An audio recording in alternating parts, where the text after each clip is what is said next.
రైట్‌గా పత్రికల్లో వచ్చినటువంటి వార్తలు చూద్దాం. ముందుగా నమస్తే తెలంగాణలో ఉన్నటువంటి వార్తా కథనాలను చూస్తున్నాం. బొంకుల బాబు బడాయి తెలంగాణ తలసిరిని పెంచింది ఆయనే నట. మన గోదావరి ప్రాజెక్టుల్ని అడ్డుకోలేనిదట. తెలుగు నేల అంటూ మళ్ళీ రెండు కళ్ళ సిద్ధాంతాన్ని వల్లెవేశారు AP CM Chandrababu Naidu. So మనకు తెలుసు తెలంగాణ విషయంలో ఎంతగా అనేక సందర్భాల్లో మాట మార్చారో. ముందుగా తెలంగాణకు అనుకూలమని అనేక సందర్భాల్లో గతంలో చెప్పి ఎప్పుడైతే తెలంగాణ ఉద్యమం అనేది పీక్కు చేరిందో అప్పుడు రెండు కళ్ళ సిద్ధాంతం అంటూ తెలంగాణకు ద్రోహం చేసేటువంటి కుట్రలు కుతంత్రాలు ఎట్లా చంద్రబాబు నాయుడు అప్పుడు అమలు చేశారో మనం చూసాం. పూర్తిగా రెండు కళ్ళ సిద్ధాంతం అంటూ పూర్తిగా సమైక్యాంధ్ర వైపు యూటర్న్ తీసుకున్నటువంటి విషయం కూడా మనం చూసాం. కానీ ఎప్పుడు మాట్లాడినా రెండు కళ్ళు అంటూ మాట్లాడుతున్నారు. కానీ తెలంగాణను ఆయన పరిపాలనలో కావచ్చు, తర్వాత కాలంలో కావచ్చు ఎట్లా మోసగిస్తూ వచ్చారు చంద్రబాబు అని తెలంగాణ వాదులు తీవ్రంగా మండిపడుతున్నారు. సో చెప్పేది రెండు కళ్ళ సిద్ధాంతం, కానీ చంద్రబాబు మొత్తం ఒంటి కన్నే, అది కేవలం ఆంధ్ర ప్రాంతానికి ఆంధ్రప్రదేశ్కి ఒంటి కన్ను మాత్రమే అంటూ ఇవాళ వస్తున్నటువంటి వార్తలు మనం చూస్తున్నాం. 2 చంద్రబాబు మరోసారి రెండు కళ్ళ సిద్ధాంతాన్ని బయటకు తీశారు. బడాయిల బాబు మరోసారి బొంకుల పురాణం వినిపించారు. నదుల అనుసంధానం పేరుతో మరోసారి తెలంగాణను ఎండబెట్టి గోదావరిని కొల్లగొట్టడానికి బనకచెర్ల భాగవతం మొదలుపెట్టిన చంద్రబాబు నోట సరికొత్తగా తెలుగు నేలకు జలహారతి అనే వినూత్న పదం పురుడు పోసుకుంది. ఆయన దృష్టిలో తెలుగు నేల అంటే ఆంధ్రప్రదేశ్ అని మనం అర్థం చేసుకోవాలి. అంటే ఆంధ్రప్రదేశ్కు జలహారతి అన్నమాట. ఆంధ్రాకు గోదావరి నీళ్లు ఎత్తుకుపోయే తరుణం సమీపించగానే సమన్యాయం రాగం అందుకున్న బాబు పాత సంగతులన్నీ మర్చిపోయారు. ఎస్, మనం మాట్లాడుకుంటున్నట్టుగా అది కేవలం రెండు కళ్ళు కాదు, ఒక కన్నే. ఆ కన్ను మొత్తం ఆంధ్ర వైపే. తెలంగాణను మొదటి నుంచి కూడా ఎట్లా అణచివేశారు, తెలంగాణ ఉద్యమాన్ని ఎట్లా అణచివేసే కుట్రలు కుతంత్రాలు చేశారు, తర్వాత రెండు కళ్ళ సిద్ధాంతాన్ని ఎట్లా పెట్టే ప్రయత్నం చేశారు. తెలంగాణకి అక్కడ ఏపీ ప్రభుత్వం ఏర్పడిన తర్వాత కూడా 2014 తర్వాత కూడా అనేక విషయాల్లో తెలంగాణకి ద్రోహం జరిగే నిర్ణయాలు, ద్రోహం చేసేటువంటి అంశాలు అవన్నీ కూడా ఎట్లా బాబు అవలంబించారో ఇవాళ తెలంగాణ ప్రజలు గుర్తు చేసుకుంటున్నారు. ఒకసారి అంటే నిన్న ఆయన మాట్లాడిన మాటలు ఏంటంటే తెలంగాణ తలసరి ఆదాయాన్ని పెంచింది ఆయనేనట, మన గోదావరి ప్రాజెక్టుల్ని ఎప్పుడూ అడ్డుకోలేదట. ఎస్, తెలంగాణ తలసరి ఆదాయం మొత్తం చంద్రబాబు నాయుడు పెంచారంటూ ఆయన తన ఖాతాలో తన గొప్పగా చెప్పుకుంటున్నారు. హైదరాబాద్ని గతంలో అనేక సందర్భాల్లో ఎప్పుడు ఏ వేదిక దొరికినా కూడా హైదరాబాద్ని మొత్తం డెవలప్ చేసింది తానేనంటూ ప్రగల్భాలు చెప్పే చంద్రబాబు మరోసారి నిన్న అదే రీతిలో మాట్లాడారు. సో తెలంగాణ మొత్తం హైదరాబాద్ నా హయాంలో అభివృద్ధి చెందింది, తెలంగాణ రాష్ట్రంలో తలసరి ఆదాయం పెరగడానికి కారణం నేనే అంటూ ఆయన మాట్లాడిన మాటలు ఇప్పుడు సర్వత్రా విమర్శలకు దారితీస్తున్నాయి. ఒకసారి చంద్రబాబు నాయుడు నిన్న మహానాడు కార్యక్రమంలో ఏం మాట్లాడారో చూద్దాం. ఈరోజు దేశంలోనే ఎక్కువ తలసరి ఆదాయం వచ్చే రాష్ట్రం తెలంగాణ రాష్ట్రం. దానికి నాంది పలికిన వ్యక్తి పార్టీ తెలుగుదేశం. బట్టిగానే పెరుగుతుంది అధ్యక్ష. జిఎస్టిపి మొట్టమొదటి ఎందుకో మహారాష్ట్ర పెరగలేదు, పెద్ద డంబాచారం కూడా గుజరాత్ ఎందుకో పెరుగుతలేదు. ఇప్పుడు సెటిల్డ్ స్టేట్స్ అధ్యక్ష అవన్నీ. ఇలా తమిళనాడు, కర్ణాటక, మహారాష్ట్ర, గుజరాత్ గొప్ప manufacturing states, highly settled states. 40, 50, 60, 70 ఏళ్ళుగా రాష్ట్రాలుగా జీవిక కొనసాగిస్తున్న రాష్ట్రం. వాటన్నిటిని తోసిరాజని తలదని ఇలా Telangana number 1 per capital GSDP. Yes, ఇప్పుడు ఏదో ఆశామాచిగా రోడ్ల మీద మస్తుగా మాట్లాడచ్చు అధ్యక్ష, దానికేమున్నది. ప్లాట్ఫామ్ స్పీచ్లు మేము కూడా కొట్టగలుగుతాం మస్తుగా. ఆంధ్ర సృష్టించే అర్ధరహితమైన వివాదాలు ఎదుర్కొంటూ నిష్క్రియాపరంగా వ్యవహరిస్తున్నటువంటి కేంద్ర ప్రభుత్వ నిర్లక్ష్య వైఖరి, తెలంగాణ వ్యతిరేక వైఖరిని కూడా భరిస్తూ ఇవన్నీ సాధించిన అధ్యక్ష. ఈరోజు దేశంలోనే ఎక్కువ తలసరి ఆదాయం వచ్చే రాష్ట్రం తెలంగాణ రాష్ట్రం. దానికి నాంది పలికిన వ్యక్తి పార్టీ తెలుగుదేశం. బట్టిగానే పెరుగుతుంది అధ్యక్ష. జిఎస్టిపి మొట్టమొదటి ఎందుకో మహారాష్ట్ర పెరగలేదు, పెద్ద డంబాచారం కూడా గుజరాత్ ఎందుకో పెరుగుతలేదు. ఇప్పుడు సెటిల్డ్ స్టేట్స్ అధ్యక్ష అవన్నీ. ఇలా తమిళనాడు, కర్ణాటక, మహారాష్ట్ర, గుజరాత్ గొప్ప manufacturing states, highly settled states. 40, 50, 60, 70 ఏళ్ళుగా రాష్ట్రాలుగా జీవిక కొనసాగిస్తున్న రాష్ట్రం. వాటన్నిటిని తోసిరాజని తలదని ఇలా Telangana number 1 per capital GSDP. Yes, ఇప్పుడు ఏదో ఆశామాచిగా రోడ్ల మీద మస్తుగా మాట్లాడచ్చు అధ్యక్ష, దానికేమున్నది. ప్లాట్ఫామ్ స్పీచ్లు మేము కూడా కొట్టగలుగుతాం మస్తుగా. ఆంధ్ర సృష్టించే అర్ధరహితమైన వివాదాలు ఎదుర్కొంటూ నిష్క్రియాపరంగా వ్యవహరిస్తున్నటువంటి కేంద్ర ప్రభుత్వ నిర్లక్ష్య వైఖరి, తెలంగాణ వ్యతిరేక వైఖరిని కూడా భరిస్తూ ఇవన్నీ సాధించిన అధ్యక్ష. సో అది తలసరి ఆదాయం ఎట్లా పెరిగిందో, తలసరి ఆదాయం పెరిగిందని గుర్తించారు చంద్రబాబు నాయుడు. కానీ తన ఖాతాలో వేసుకోవడం అనేది తీవ్ర విమర్శలకు దారితీస్తోంది. సో తలసరి ఆదాయం అనేది, జిఎస్డిపి అనేది, ఇవన్నీ కూడా అనేక సూచికల్లో అగ్రస్థానం అనేది ఊరికే రాదు. దానికి ఎంతో శ్రమ, ఎంతో దీర్ఘకాలిక ప్రణాళిక, దీర్ఘకాలిక ఆలోచన ఉంటేనే వస్తుంది. సో చంద్రబాబు నాయుడు చేసేటువంటి కామెంట్స్, అంటే గతంలో చేసినటువంటి సందర్భాల్లో కూడా అనేక సందర్భాల్లో రియాక్ట్ అయ్యారు అప్పుడు ముఖ్యమంత్రి కేసీఆర్ గారు.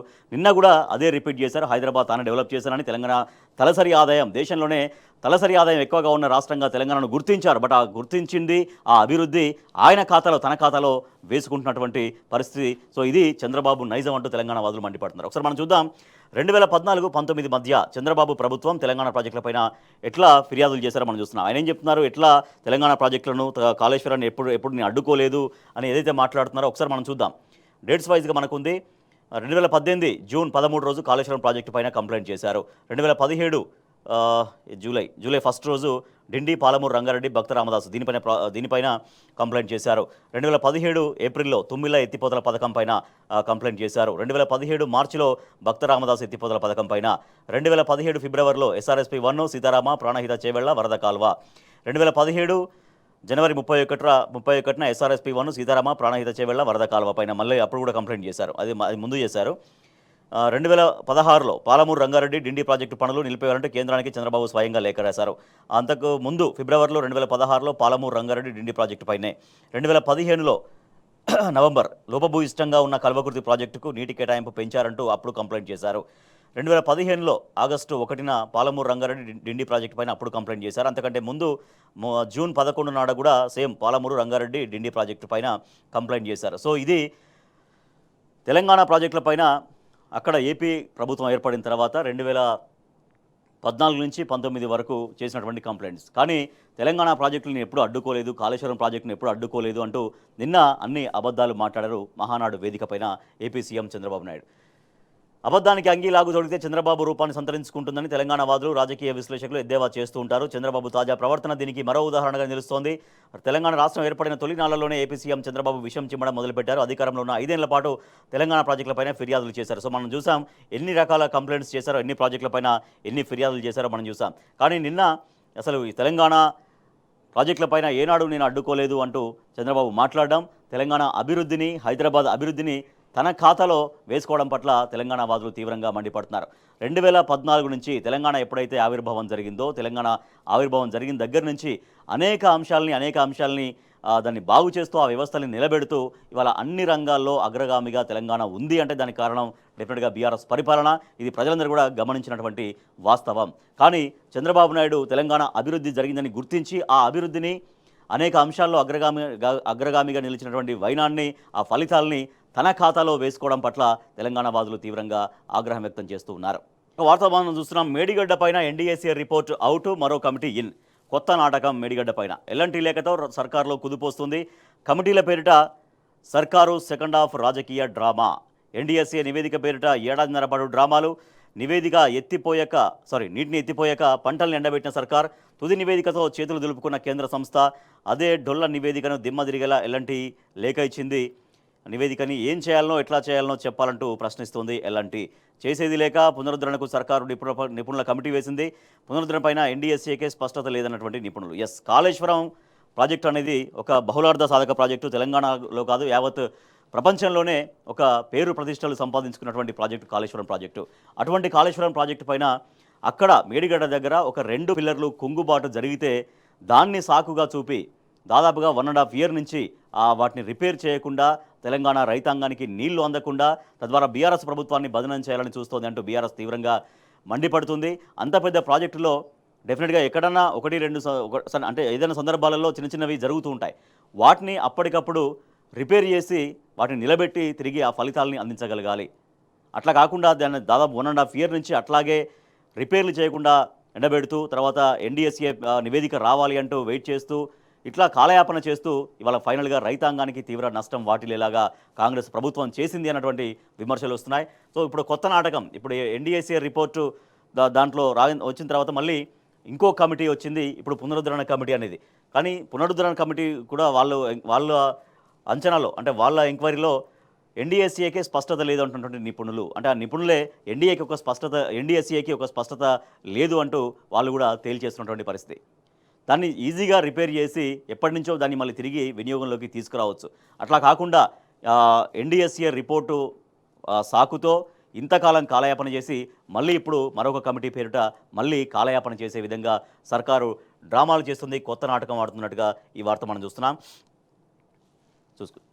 కాళేశ్వరంపై కాంగ్రెస్ ప్రభుత్వం కొత్త నాటకానికి తెరలేపింది. ఎన్డీఎస్ఏ చెప్పినట్లు చేస్తామని ఏడాదిన్నర పాటు సాగదీసింది. తీరా రిపోర్టు వచ్చి నెల రోజులు గడిచినా ముందడుగు వేయలేదు. తాజాగా నిర్మాణ సంస్థ ఎల్ఎన్టీ ఎదురు తిరిగింది. పరీక్షలు చేయకుండానే నివేదిక ఎలా సిద్ధం చేస్తారంటూ ఎన్డీఎస్ఏ గాలి తీసేసింది. దీంతో రిపోర్టు విశ్వసనీయతను కోల్పోయింది. దిక్కుతోచని పరిస్థితిలో పడిన ప్రభుత్వం కొత్త డ్రామా మొదలుపెట్టింది. పునరుద్ధరణ కోసం అంటూ మరో కమిటీ వేసేందుకు సిద్ధమైనటువంటి పరిస్థితి.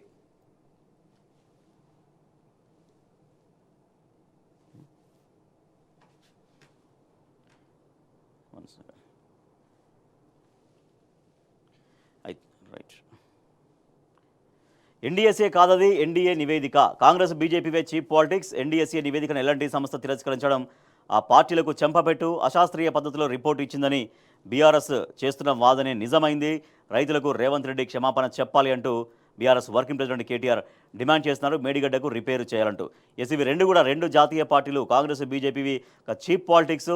ఎన్డీఎస్ఏ నివేదికను ఎల్ఎన్టీ సంస్థ ఎట్లా తిరస్కరించిందో మనం చూసినాం. ఆ తిరస్కరించింది అంటే ఆ రెండు జాతీయ పార్టీలకు కాళేశ్వరం పైన ఏవైతే కుట్రలు చేస్తున్నాయో, ఏవైతే రకరకాలుగా విమర్శలు చేస్తున్నాయో అక్కడ రిపేర్ చేయడం మానేసి గత బీఆర్ఎస్ ప్రభుత్వాన్ని ఎట్లా బదనం చేస్తున్నాయో వాళ్ళ కాంగ్రెస్ కావచ్చు, బీజేపీ కావచ్చు, ఆ రెండు జాతీయ పార్టీలకు ఇది చెంపపెట్టు అంటూ BRS working president KTR react అయ్యారు.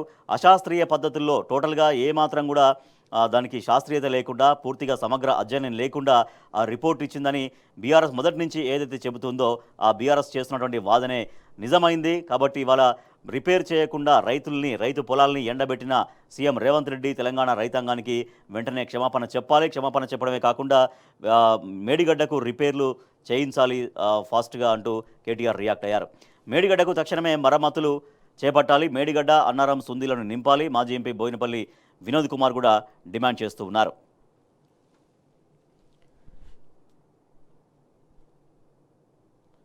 మరొక వార్త మనం చూస్తున్నాం. పారిశ్రామికం డీలా. 8 నెలల కనిష్టానికి పడిపోయిన వృద్ధి. ఏప్రిల్ నెలలో 2.7% నమోదైన ఐఐపి గతేడాదితో పోలిస్తే సగానికి పడిపోయినటువంటి ప్రగతి. సో పారిశ్రామిక రంగం ఏదైతే ముఖ్యమైన రంగాలు ఉన్నాయో ఆ ముఖ్యమైన రంగాలన్నీ కూడా డీలా పడిపోతున్నటువంటి పరిస్థితి. వాళ్ళ రియల్ ఎస్టేట్ రంగం దాదాపుగా స్తంభించిపోయిందని చెప్పాలి. ఒక పూర్తిగా మందకొడి నుంచి పూర్తిగా దాదాపుగా స్తంభించిపోయిందనే చెప్పాల్సిన పరిస్థితి. చాలా కీలకమైన రంగాలు, అటు రియల్ ఎస్టేట్ రంగం కావచ్చు, ఇటు పారిశ్రామిక రంగం కావచ్చు, ఇట్లా వ్యవసాయ రంగం కావచ్చు. వ్యవసాయ రంగం కూడా పూర్తిగా వాళ్ళ కుంటుపడుతున్నటువంటి పరిస్థితి. వ్యవసాయ రంగంలో రైతులు ఎంత ఇబ్బందులు పడుతున్నారో మనం చూస్తున్నాం. పారిశ్రామిక రంగం గతంలో తెలంగాణ రాష్ట్రంలో బీఆర్ఎస్ ప్రభుత్వ హయాంలో పారిశ్రామిక అభివృద్ధి అనేది పరుగులు పెట్టింది. స్వయంగా నీతి ఆయోగ్ మొన్న కూడా కొనియాడింది. ఒక సింగిల్ విండో సిస్టమ్, ఒక సరళీకృతమైనటువంటి విధానం ఏవైతే తీసుకొచ్చారో, టీఎస్ ఐపాస్ ఏదైతే తీసుకొచ్చారో ఆ టీఎస్ ఐపాస్ తోటి తెలంగాణ పారిశ్రామిక రంగం అద్భుతంగా పురోగమిస్తే ఇవాళ కాంగ్రెస్ ప్రభుత్వ హయాంలో పారిశ్రామిక రంగం మొత్తం డీలా పడుతున్నటువంటి పరిస్థితి. కొత్త పరిశ్రమలు రావడం అటుంచితే ఉన్నటువంటి పరిశ్రమలు, గతంలో వచ్చిన పరిశ్రమలు పక్క రాష్ట్రాలకి వెళ్ళిపోతున్నటువంటి పరిస్థితి. పారిశ్రామిక రంగం డీలా పడింది. మోడీ మూడోసారి అధికారం చేపట్టిన తర్వాత పారిశ్రామిక రంగాన్ని పరుగులు పెట్టించేందుకు తీసుకున్న చర్యలు ఉత్తమేనని తేలిపోయింది. దేశ ఆర్థిక వ్యవస్థను మరింత బలోపేతం చేస్తున్నామని కేంద్ర సర్కారు చెబుతున్న మాటలకు గణాంకాలకు పొంతన లేకుండా పోయింది. ఇది మొత్తం దేశవ్యాప్తంగా ఇదే పరిస్థితి, మన రాష్ట్రంలో కూడా ఇదే పరిస్థితి. మన రాష్ట్రం తీసుకున్నటువంటి నిర్ణయాల ద్వారా మన రాష్ట్రంలో మొత్తం పారిశ్రామిక రంగం ఇక్కడ డీలా పడితే మొత్తం దేశవ్యాప్తంగా కూడా ఇదే పరిస్థితి ఎదురైంది. కేంద్రం తీసుకున్నటువంటి అనాలోచిత నిర్ణయాల వల్ల, కేంద్రం చెబుతున్నటువంటి ఒక అనాలోచిత మాటల వల్ల గణాంకాలకు మాటలకు పొంతన లేకుండా పోయింది. మొన్నటికి మొన్న కీలక రంగాలు ఏడాది కనిష్ట స్థాయికి పడిపోగా తాజాగా పారిశ్రామిక రంగం 8 నెలల కనిష్ట స్థాయికి పడిపోయింది. ఏప్రిల్ నెలకు గాను పారిశ్రామిక రంగంలో వృద్ధి 2.7% పరిమితమైంది. తయారీ రంగంతో పాటు గనులు, విద్యుత్ రంగాలు నిరాశాజనకంగా పనితీరుతో ఐఐపి మొత్తం డీలా పడినటువంటి పరిస్థితి. సో ఇది మన రాష్ట్రంలో అలాగే పరిస్థితుంది, మొత్తం కేంద్రంలో అలాగే పరిస్థితుంది. మన రాష్ట్రం విషయానికి వస్తే ఇందాక మనం మాట్లాడుకున్నట్టుగా రాష్ట్ర ప్రభుత్వం అవలంబిస్తున్నటువంటి ఒక ప్రతికూల విధానాల వల్ల మొత్తం పారిశ్రామిక రంగం ఇక్కడ రాష్ట్రంలో నేలచూపులు చూస్తే డీలా పడిపోతే, కేంద్ర ప్రభుత్వ మాటలకు గణాంకాలకి తీసుకున్నటువంటి చర్యలతోటి అక్కడ కూడా పారిశ్రామిక రంగం మొత్తం దేశవ్యాప్తంగా ఎఫెక్ట్ అవుతుందని ఈ వార్త మనం చూస్తున్నాం. మరొక వార్త మనం చూస్తున్నాం. యంగ్ బడితో తొండాట. సో రాష్ట్ర ప్రభుత్వం ప్రతిష్టాత్మకంగా నిర్మిస్తున్నటువంటి young India integrated residential school అని ఆర్భాటంగా చెప్పింది. అది కేవలం ఇప్పటిదాకా ప్రకటనలకే పరిమితమైంది. ఇంతవరకు దాంట్లో తట్టెడు మట్టి తీసింది లేదు, ఒక ఇటుక పిల్ల పేర్చింది లేదు, అసలు పనులు స్టార్ట్ అయింది లేదు. కానీ ఒకే ఏడాదిలో 2 సార్లు అమాంతం అంచనా అనేది చాలా విపరీతంగా పెరిగిపోయింది. ఏదో 1%, 2%, 5% కాదు, ఏకంగా 150%. ఏదైతే ముందు చెప్పారో 20 రెసిడెన్షియల్ స్కూల్, మొత్తం 100 రెసిడెన్షియల్ స్కూల్ అన్నారు. సో ముందైతే 20 రెసిడెన్షియల్ స్కూల్స్కి 1600 కోట్లు అన్నారు. ఏకంగా దాన్ని 16 నుంచి 4000 కోట్లకు తీసుకెళ్లారు. నిన్న పరిపాలన అనుమతులు మంజూరు చేస్తూ ప్రభుత్వం నుంచి జీవో కూడా వచ్చింది. అంచనాల పెంపుపై అనేక అనుమానాలు. ఏడాదిలోపే 85 కోట్ల నుంచి 200 కోట్లకు పెరిగిన అంచనాలు. మంత్రుల నియోజకవర్గాల్లోనేమో 130 నుంచి 140 కోట్లతో నిర్మాణం. ఇప్పుడేమో 200 కోట్లకు జీవోలు. ఇలా పెరగడం వెనుక మొదలైంది. 78 గురుకులాలకేమో 16,000 కోట్లు, 26,000 బడులకేమో 23,000 కోట్ల. సర్కారు బడులు గురుకులాలకు లేని పైసలు యంగు బడులకు ఎక్కడివి అంటూ అనేక అనుమానాలు వ్యక్తమవుతున్నాయి. సో మామూలుగా ఏదైనా ప్రాజెక్టు స్టార్ట్ చేస్తున్నప్పుడు ఒక అంచనా వేసుకుంటారు. అంచనాకి అది పనిలోకి వచ్చిన తర్వాత కొంచెం పెరిగే అవకాశం అనేది డెఫినెట్గా ఉంటుంది. అదేది ఒక 1-2%, 5%, లాస్ట్ 10% అట్లా ఆ రేంజ్లో ఉంటుంది. కానీ ఏకంగా 80 కోట్ల నుంచి, ముందేమో 80 కోట్లు అన్నారు, తర్వాత అది 125, 100, 125 కోట్లు అన్నారు. ఇప్పుడు ఏకంగా 200 కోట్లు అయ్యేసరికి దాదాపు 150% అధికంగా అంచనా వ్యయం పెరిగింది. మరి అంచనా వ్యయం దేనికి పెరిగింది అంటూ అనేక అనుమానాలు వ్యక్తమవుతున్నాయి. రాష్ట్ర ప్రభుత్వం ప్రతిష్టాత్మకంగా నిర్మిస్తున్న యంగ్ ఇండియా ఇంటిగ్రేటెడ్ రెసిడెన్షియల్ స్కూళ్ల పేరిట ఏం జరుగుతోంది? నిర్మాణ వ్యయం రాకెట్ వేగంతో ఎందుకు పెరిగింది? అడ్డగోలుగా అంచనాల పెంపు వెనుక మొదలైంది. దీని వెనుక ఎవరున్నారు? ఎవరి ప్రయోజనాల కోసం అంచనాలు పెంచారు? యంగ్ బడుల అంచనాలు పెంచి భారీ దోపిడీకి ప్లాన్ చేశారన్న ఆరోపణలు వినిపిస్తున్నాయి. దీని వెనుక వేల కోట్ల కుంభకోణం దాగి ఉందన్న ఆరోపణలు వస్తున్నాయి. వ్యయం పెంచు, కమిషన్ దంచు అంటూ హరీష్ రావు రియాక్ట్ అయ్యారు. మాజీ మంత్రి ఇదేనా కాంగ్రెస్ మార్కు ప్రజాపాలన అంటూ ఆయన ప్రశ్నిస్తున్నారు. కోట్లకు కోట్లు పెంచడం కాంగ్రెస్కే చెల్లింది అంటూ ఆయన ఆగ్రహాన్ని వ్యక్తం చేశారు.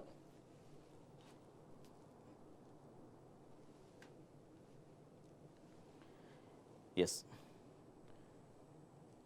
మరొక వార్త మనం చూస్తున్నాం. వడ్లు కొనండి అంటూ వాళ్ళ రైతాంగం అంతా వేడుకుంటున్న పరిస్థితి. తడిసిన వడ్లను చూపిస్తూ తహసీల్దార్ కాళ్లపై పడి విలపించినటువంటి మహిళా రైతులు. మహబూబాబాద్ జిల్లా నరసింహులపేటలో ధాన్యం కాంటా పెట్టాలంటూ తహసీల్దార్ రమేష్ బాబు కాళ్ళు మొక్కుతున్న మహిళా రైతు బుక్య ఈరి గోరి, అంటే వాళ్ళు గిరిజన రైతులు కాళ్ళు మొక్కుతా బాంచనంటూ అక్కడ అధికారులని వేడుకుంటున్నటువంటి పరిస్థితి. సో రాష్ట్ర వ్యాప్తంగా అనేక చోట్ల ఇవే పరిస్థితులు మనకు కనిపిస్తున్నాయి.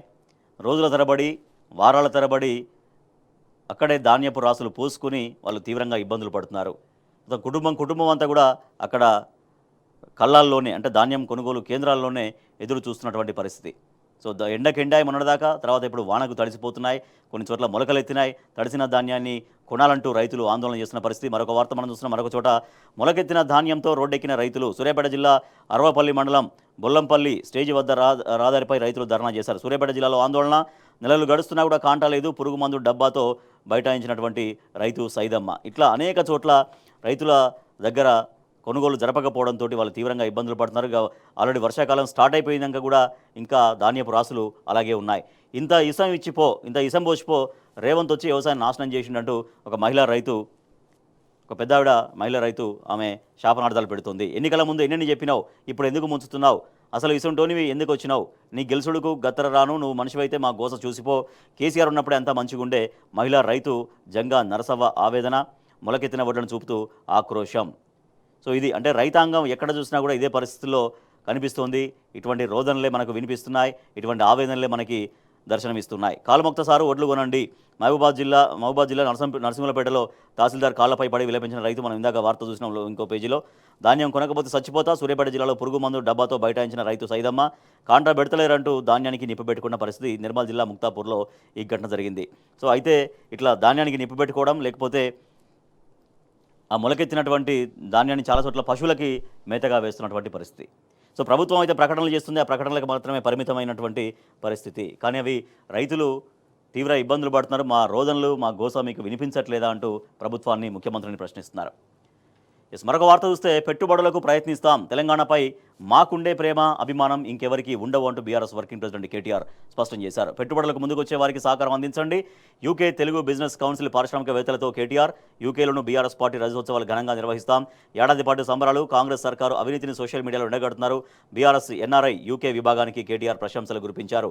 లండన్లో తెలుగు బిజినెస్ కౌన్సిల్ ప్రతినిధులు, పారిశ్రామికవేత్తలతో బీఆర్ఎస్ వర్కింగ్ ప్రెసిడెంట్ కేటీఆర్ మాట్లాడారు. అధికారంలో ఉన్నా లేకున్నా తెలంగాణ అభివృద్ధి కోసం త్రికరణ శుద్ధితో పనిచేస్తూనే ఉంటామంటూ బీఆర్ఎస్ వర్కింగ్ ప్రెసిడెంట్ కేటీఆర్ స్పష్టం చేశారు. తెలంగాణ సాధకులుగా మాతృభూమిపై తమకుండే ప్రేమ, మమకారం, అభిమానం ఇంకెవరికీ ఉండబోవు అంటూ స్పష్టం చేశారు కేటీఆర్.